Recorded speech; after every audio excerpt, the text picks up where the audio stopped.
Alhamdulillah. Alhamdulillah baik, Pak. Baik ya. Oke, baik. Bismillahirrahmanirrahim. Alhamdulillah. Segala puji syukur kita pada Allah Subhanahu wa taala. Shalawat dan salam pada Nabi Muhammad SAW. Baiklah, kita lanjutkan perkuliahan kita materi yang keberapa sekarang nih? Ke-9 ya. Nah, mengenai ekonomi moneter Islam ya. Nah, ini saya ingin membahas mengenai sebenarnya kalau teman-teman lihat di YouTube saya tuh ada video ya. Itu podcast saya dengan Pak Dr. Ahmad Riawan Amin ya. Nah, beliau itu dulu di rootnya Bank Muamalat ya. Dan beliau pernah juga menjadi di rootnya BCB Syariah. Itu terakhir tahun 2000 berapa ya? 2019 apa ya? Nah, beliau itu kan ada satu buku yang menarik ya mengenai keuangan syariah, yaitu buku beliau itu yang berjudul The Satanic Finance ya, yaitu sistem keuangan setan ya. Nah, itu kalau teman-teman lihat, mungkin nanti saya share ya mengenai video tersebut ya. Dan ini kita sebagai orang-orang yang belajar di ekonomi syariah ini harus tahu tuh istilah-istilah dalam dunia ekonomi atau dalam dunia keuangan ya. Jadi ada namanya reserve banking ya, banking reserve. Itu sistem sistem keuangan ya, yang dimana dia berlandaskan pada utang ya. Jadi ini membahas mengenai pijakan uang ya. Ini membahas mengenai pijakan uang beredar sebenarnya ya. Nah, di dalam mata uang itu ya, sebagaimana kita ketahui ya teman-teman ya. Jadi ada namanya sekarang ini ya, ada namanya itu hard currency, ada namanya itu soft currency ya. Hard currency itu adalah mata uang yang bisa beredar di seluruh wilayah negara yang ada di dunia ini, namanya hard currency. Nah, hard currency itu yang paling terkenal sekarang ini adalah dolar itu ya, hard currency. Nah, mata uang hard currency ini ya, dia sebenarnya satu sisi memang sebagai tolok ukur ya, tapi di sisi lain dia juga berpotensi inflasi ya, tapi di sisi lain dia juga menjadi pengendali ya.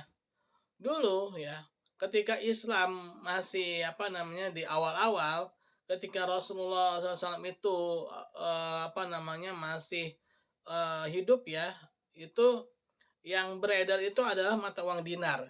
Nah, jangan salah ya teman-teman ya. Mata uang dinar itu seperti dolar sekarang loh sebenarnya. Mata uang dinar dulu itu dari Kaisar Romawi. Jadi dinar itu bukan dari Islam ya, bukan dari Nabi Muhammad ya SAW ya, bukan ya. Jadi dinar itu dari Romawi. Dan Rasulullah karena melihat mata uang dinar itu stabil dan tidak ada manipulasi di dalam mata uang tersebut, maka Rasulullah itu membiarkan mata uang dinar itu beredar. Karena memang mata uang dinar itu adalah mata uang yang full bodied money ya, uang yang dia itu mencerminkan ya, identik. Jadi mata uang itu identik ya dengan nilai pembuatnya. Nah, dan juga tidak ada manipulasi ya di dalam mata uang tersebut, sehingga Rasulullah SAW itu menerima mata uang dinar tersebut ya. Nah, kita kalau mau membandingkan dengan mata uang dolar ini, kita harus dalam ya menganalisanya. Ada beberapa yang harus kita perhatikan ya, terutama dalam mata uang dolar ini.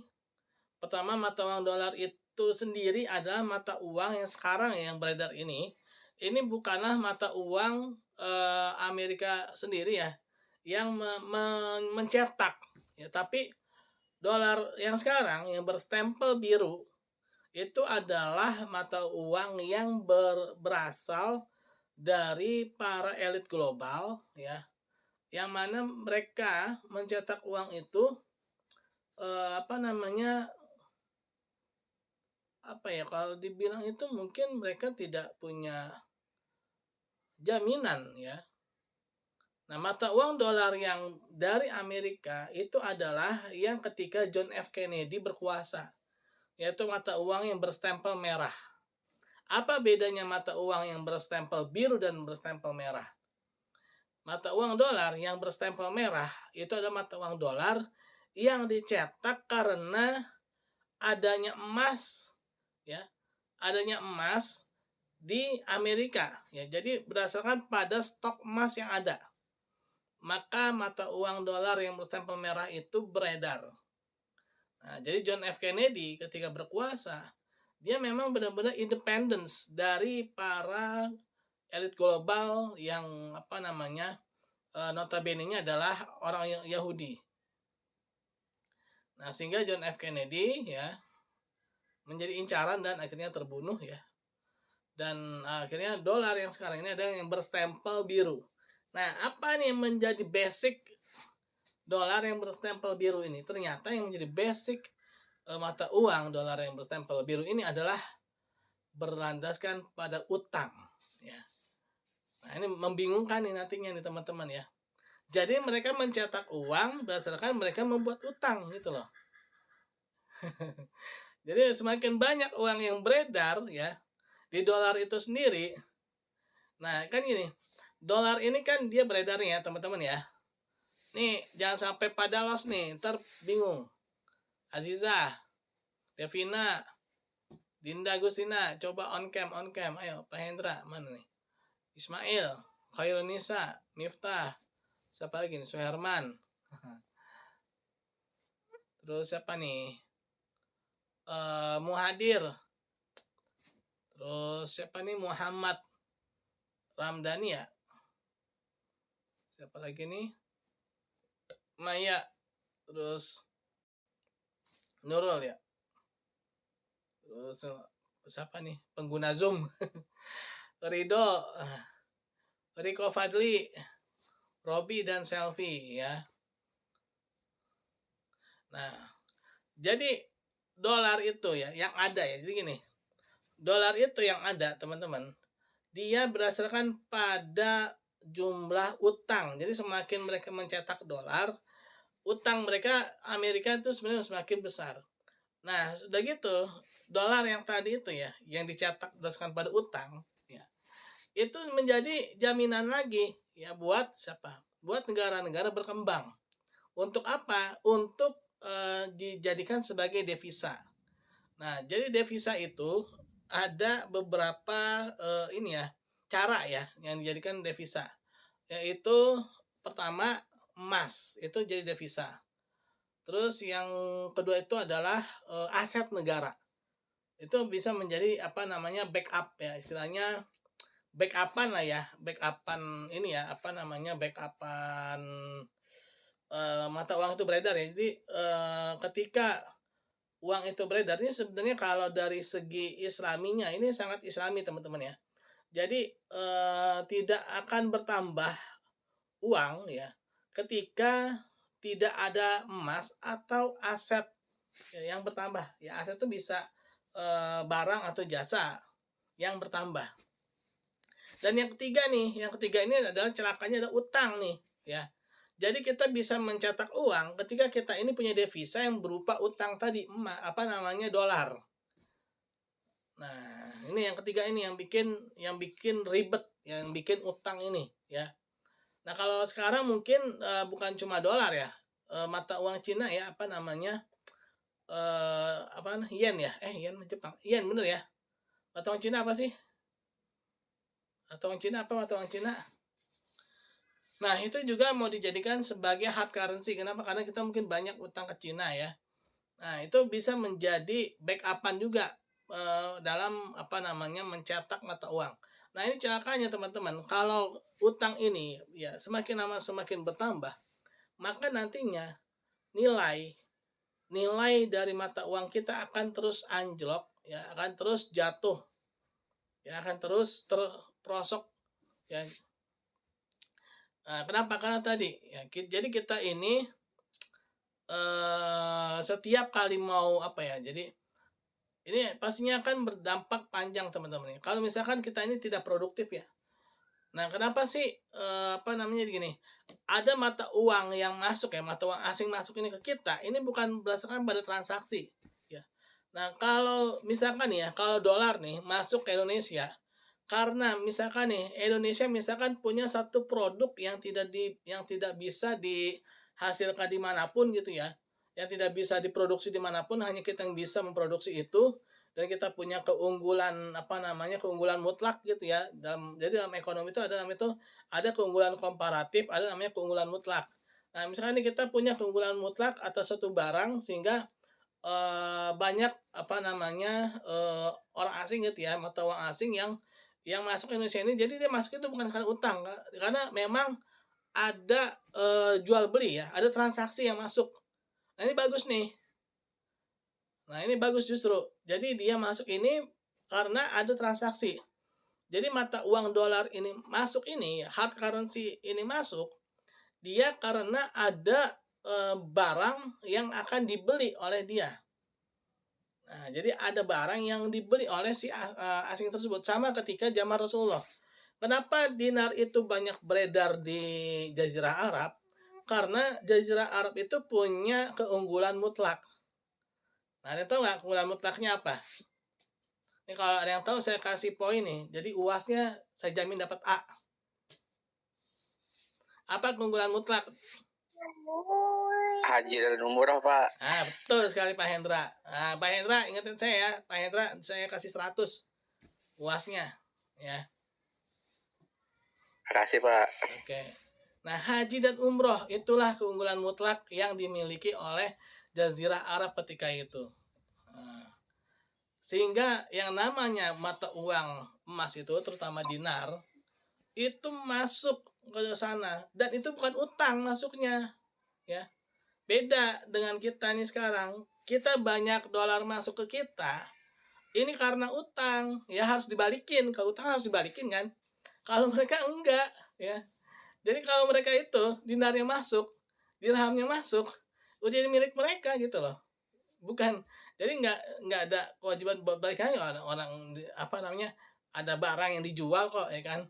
Sehingga lama kelamaan ya jadi posisinya jadi terbalik ya kan. Posisinya jadi terbalik. Akhirnya apa? Justru dinar dan dirham itu lama-lama dikuasai oleh orang-orang Arab ya, karena mereka punya keunggulan mutlak tadi. Nah, ketika mereka itu punya keunggulan mutlak, jadi asing pun nggak apa ya, nggak punya daya gitu loh. Satu sisi tadi kan haji dan umroh ya kan, itu menjadi satu keunggulan mutlak ya. Kenapa jadi keunggulan mutlak? Karena yang namanya orang ngumpul teman-teman ya, yang namanya orang berkumpul itu pasti apa? Pasti akan ada namanya transaksi. Orang berkumpul dalam jangka waktu yang lama, pasti dia butuh apa? Butuh makan, ya kan? Pasti dia butuh makan, dia pasti butuh tempat tinggal, pasti dia butuh segala macamnya, ya kan? Nah, ketika dia butuh segala macamnya itu, maka apa? Ada orang dalamnya, ya orang Jazirah Arab itu yang menyediakan, ya kan? Orang-orang Jazirah Arab itu yang menyediakan. Kayak gini deh, misalkan ini aja dalam skup yang ini ya, yang kecil ya. Misalkan nih ada yang suka main ke Pulau Seribu nggak? Nah, kalau apa namanya, kalau kita main ke Pulau Seribu itu kan, banyak tuh orang-orang Pulau Seribunya itu kan mereka jualan ya kan. Otomatis apa? Rupiah itu akan banyak ke mereka ya kan. Banyak rupiah masuk ke mereka. Nah, semakin banyak rupiah yang masuk ke mereka, maka mereka akan semakin mudah untuk bertransaksi, ya kan? Nah, sama nih. Itu aja baru Pulau Seribu ya, itu baru skup yang sangat kecil. Ini bayangin teman-teman, ini haji dan umroh, ini seluruh umat manusia loh. Bukan cuma Bani Ismail doang. Awalnya itu yang namanya haji dan umroh, itu seluruhnya. Bani Israel itu juga haji. Awalnya itu haji juga mereka tuh. Ya itu ada sejarahnya. Karena keturunan Ibrahim ya kan, mereka tuh haji juga. Sampai akhirnya Yahudi itu mereka memutuskan untuk tidak haji dan umroh lagi karena ada berhala ya kan, dianggap Ka'bah itu sudah terkotori ya oleh berhala, sehingga Yahudi ketika itu sudah menyatakan menarik diri gitu ya dari haji dan umroh gitu kan. Awalnya mereka tuh ikut haji dan umroh ya. Awalnya mereka tuh ikut sa'i segala macam ya. Nah, bayangin itu seluruh umat manusia berkumpul di satu tempat, itu duit pastinya, itu uang, itu potensi ekonomi. Ya, itu pasti potensi ekonomi luar biasa banget ya. istilahnya mohon maaf ya, bodoh misalkan kalau nggak dimanfaatin gitu loh, ya kan. Apalagi sampai-sampai kan, ada yang jualan ya, pastinya ada yang apa namanya, ada yang jualan, ada yang bertransaksi ya, ada salam. Nah, pastinya ada transaksi ya, ketika ada transaksi pastinya akan ada banyak uang yang masuk ya, dan uang itu memang uang uang apa namanya, emang uang hak milik gitu ya, bukan apa namanya, bukan uang pinjaman ya kan. Nah, akhirnya apa, makin lama dinar dan dirham itu menjadi milik mereka. Nah, kalau kita ya, dolar yang masuk ke kita ini kebanyakan bukan hasil transaksi ya, tapi dolar yang masuk ke kita ini adalah utang. Nah, itu bedanya ya. Jadi ketika dolar itu menjadi utang, dia harus dikembalikan. Nah, ketika dikembalikan, apa namanya, salahnya lagi harus dikembalikan lebih. Kenapa? Karena ada bunganya, karena ada ribanya itu kan. Nah, ketika harus dikembalikannya lebih, maka apa? Maka si pihak yang berutang tadi, dia biar bisa membeli dolar lagi kan, dia harus ngapain? Dia harus nyetak uang lagi kan, biar dia bisa beli dolar lagi kan. Akhirnya apa? Ketika dia mau bayar utang, nah tadi itu ya, utang itu kan ada bunganya. Untuk bayar bunganya apa? Dia mencetak apa namanya, uangnya, dia mencetak rupiah lagi kan. Nah, ketika dia mencetak rupiah, sedangkan di sektor real ya, di barang dan jasa itu tidak ada pertambahan ya, maka yang terjadi adalah turun nilai uangnya. Jadi ibaratnya kayak gini. eh Ibaratnya nih ya, kita misalkan nih ada di tengah lautan ya.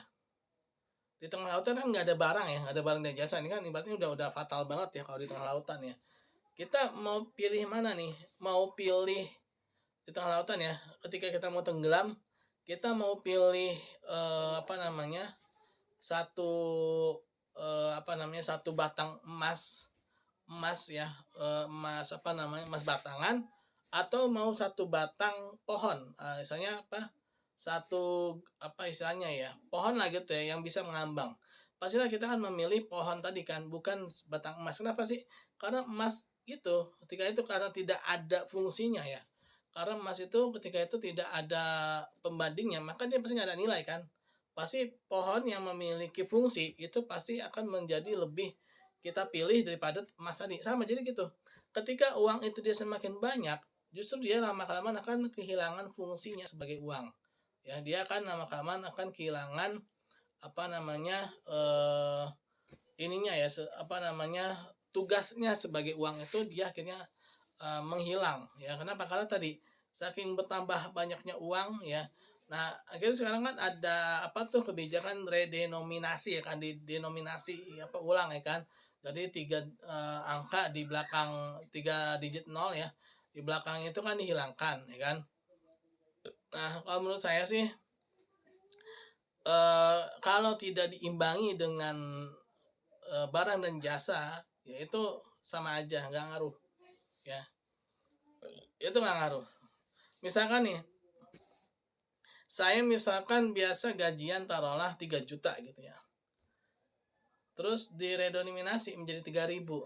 Sedangkan harga ya itu juga sama juga. Sebenarnya enggak ya, cuman apa ya?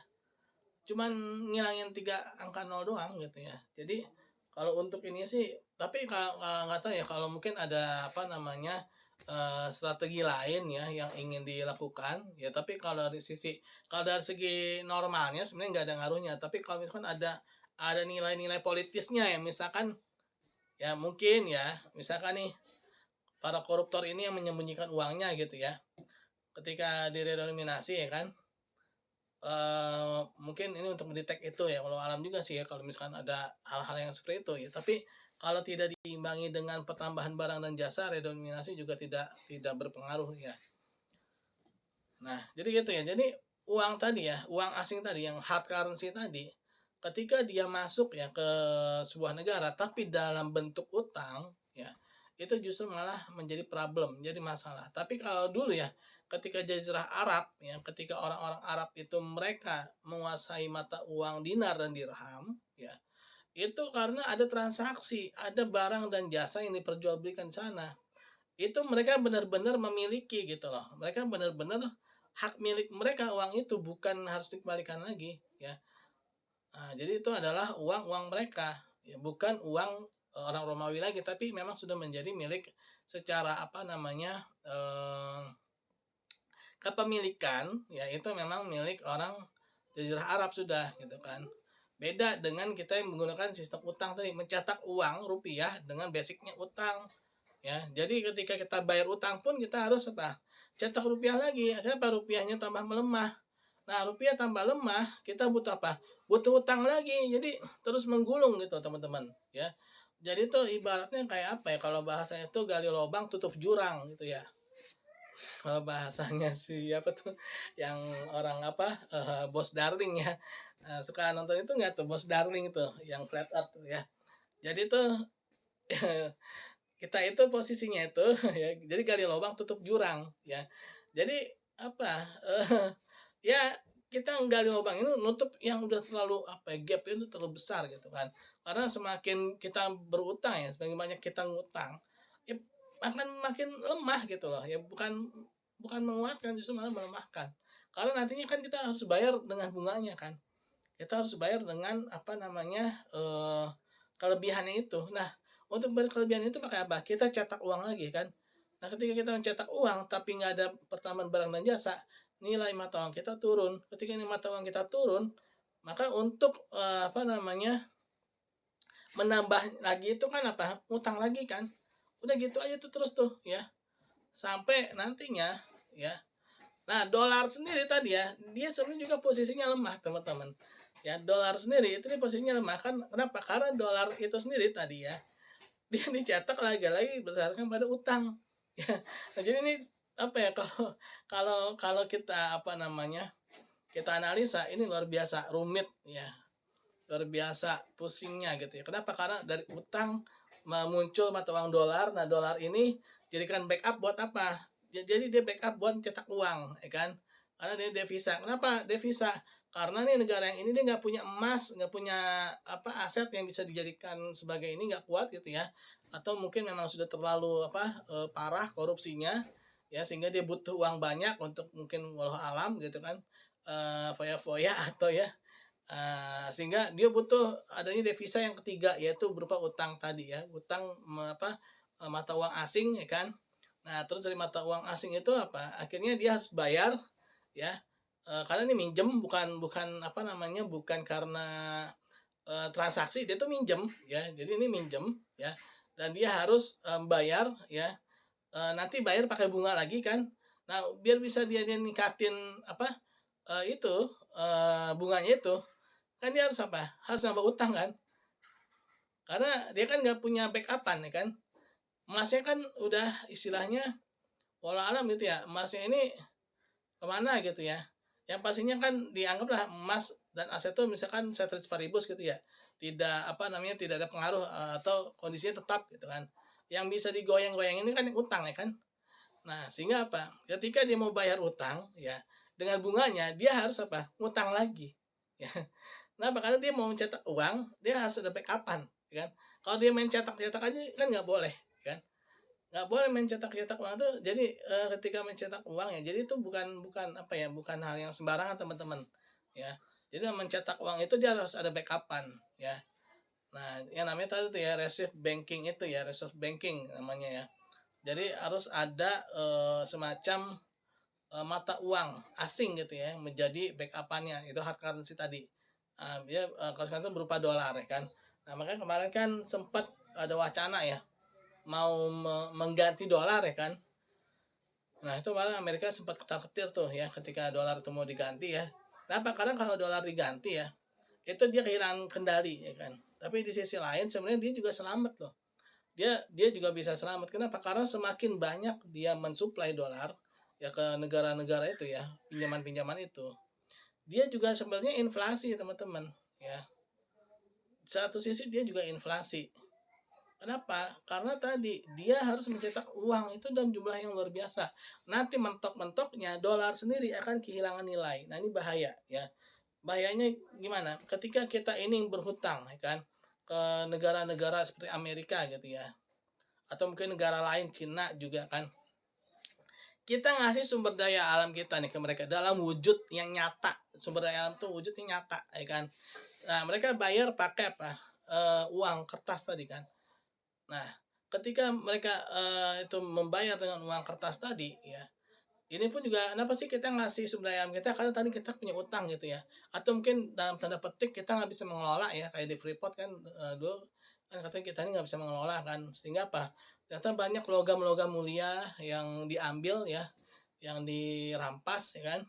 Nah, di satu sisi kita dibayar dengan menggunakan uang kertas tadi ya. Nah, sedangkan mereka sendiri juga semakin lama semakin lemah tuh. Ya, nanti akan yang menjadi ketiban pulungnya itu adalah kita ini, negara berkembang ini. Sumber daya alam kita sudah banyak yang kesedot ke sana ya. Dibayar dengan menggunakan uang kertas itu kan. Nah, sedangkan uang kertas itu makin lama nilainya makin turun ya, nilainya makin turun. Nah, ketika nanti nilainya benar-benar hilang nilainya, maka rugilah kita ya. Kita sama saja memberikan sumber daya alam yang begitu banyak, tapi kita cuma dikasih tumpukan kertas yang tidak berharga. Ya, itu nanti puncaknya seperti itu. Nah, itulah ya, makanya bahayanya ketika uang kita ini ya, secara moneter keuangannya ya, itu tidak di backup dengan emas ya, tidak di backup dengan logam mulia, dan juga tidak di backup dengan aset ya. Makanya kan Ibnu Khaldun ya, kalau saya Ibnu Khaldun mengatakan bahwa kemajuan suatu negara itu adalah dengan meningkatnya tingginya produktivitas negara tersebut ya. Jadi bukan karena jumlah uang yang beredar. Jadi Ibnu Khaldun mengatakan negara itu menjadi maju, menjadi baik itu karena meningkatnya produktivitas negara tersebut ya. Nah, jadi seperti itu ya teman-teman ya. Ada yang mau ditanyakan nggak nih mengenai ekonomi moneter ini? Nah, apalagi sekarang ini ya, ya itu ya, pembangunan infrastruktur yang berbasis utang ini juga eh, oke, ini mungkin agak-agak lumayan berat ya pembahasannya. Kalau memang dengan sistem bagi hasil itu mungkin masih bagus ya. Tapi ini masalahnya adalah dengan berbasis riba atau berbasis bunga. Ketika infrastruktur ini belum menghasilkan, ya, itu bunganya sudah menggulung, ya, bunganya itu sudah membengkak. Nah, sehingga nantinya ketika dia sudah beroperasi sekalipun, ya, ibaratnya gini ya, ibaratnya ya seperti apa, pertumbuhan manusia ya, manusia kan awalnya bayi kan. Nah, ini kan ketika masih bayi itu kan dia belum bisa memiliki penghasilan sendiri kan. Nah, maka dia harus apa? Maka dia harus diberikan asupan dulu kan, dikasih subsidi dulu ya. Nah, tapi celakanya kalau dia dengan utang tadi ya, dia harus apa? Harus dibayar itu ya. Argonya jalan terus tuh ya. Nah, nanti kan ketika dia maturity ya, ketika dia itu sudah sampai titik dewasa, baru kan dia bisa dilepaskan. Baru dia itu bisa menghasilkan sendiri. Nah, celakanya lagi ketika dia sudah bisa dilepas, ya sudah maturity, ternyata utangnya sudah lebih besar lagi, ya sudah lebih menggunung lagi, ya. Nah, jadi gitu ya teman-teman ya, pembahasan kita hari ini. Gimana? Ada yang mau ditanyakan kah?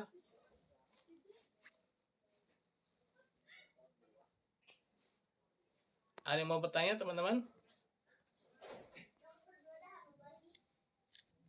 Izin bertanya Pak. Iya, boleh.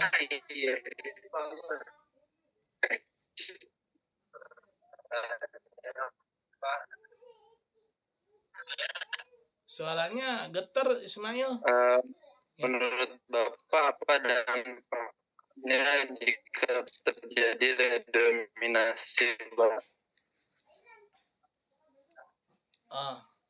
Redominasi ya tadi yang saya bahas ya. Jadi gini, memang kalau secara normalnya sebenarnya sih nggak ada pengaruh ya. Tapi kalau misalkan ada di balik itu strategi politis yang lain, mungkin itu bisa jadi ada strategi lain gitu ya. Misalnya tadi ya, mungkin ingin menjerat para koruptor itu agar mereka segera kan mereka otomatis kan ini ya, menukarkan uang mereka kan, ketika uang mereka itu mereka timbun di rumah mereka ya kan.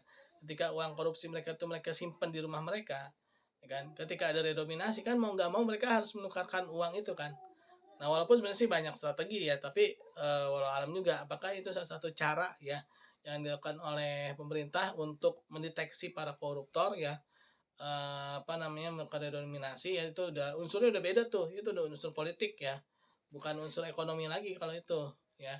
Tapi kalau unsur ekonominya sih sebenarnya kalau nggak ada pertambahan barang dan jasa ya, kalau barang dan jasanya nggak digenjot ya sama aja gitu loh. Sama kayak misalnya saya gaji 3 juta nih, ya kan, pengeluaran saya misalkan 2 juta kan, saya masih penghasilan sisa 1 juta kan misalkan kan.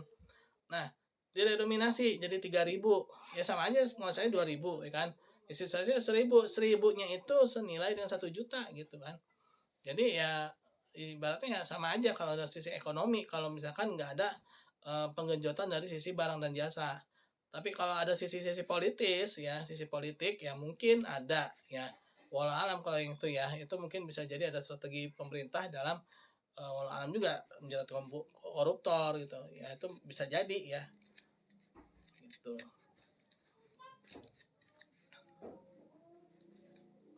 Gimana Mail? Baik Pak, terima kasih jawabannya. Iya sama. Mana ada lagi yang mau tanya yang lain?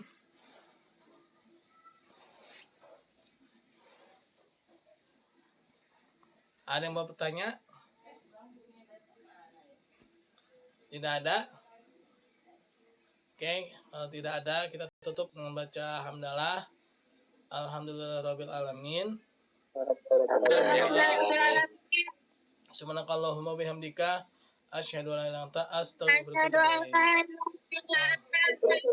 wa atubu ilaik. Subhanakallahumma. Assalamualaikum warahmatullahi wabarakatuh.